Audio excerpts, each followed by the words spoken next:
पालकांनी सुद्धा मुलांना अभ्यास करा म्हणण्यापेक्षा आधी अभ्यास का करायचा आहे ते एकदा सांगा. एखादी झोपडपट्टी त्यांना दाखवा, त्या झोपडपट्टीतलं जगणं त्यांना अनुभवू द्या.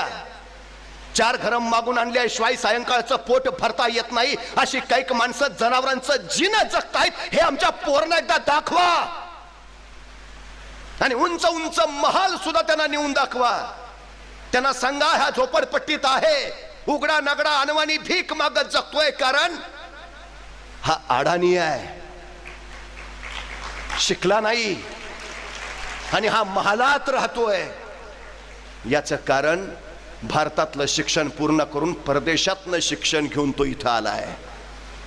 हा थाट, ही श्रीमंती ही स्वतःच्या गुणवत्तेच्या बळावर मिळवता येते हे सांगा. तुला कुठलं जगणं स्वीकारायचं आहे, ते झोपडपट्टीतलं का महालातलं? मग ठरवेल तो त्याला काय करायचं आहे, काय म्हणून त्याला जगायचं आहे. हातपाय त्यालाही आहेत, अडचण काहीच नाही. यश आणि आपण यांच्यामध्ये फक्त भीती उभा असते, भीती. जगात घाबरण्यासारखं दुसरं काहीच नाही. घाबरण्यासारखी फक्त एकच गोष्ट आहे, भीती. भीती बस. ही भीती एकदा बाजूला केली की मग जग आपलं आहे, दुसरं काही नाही.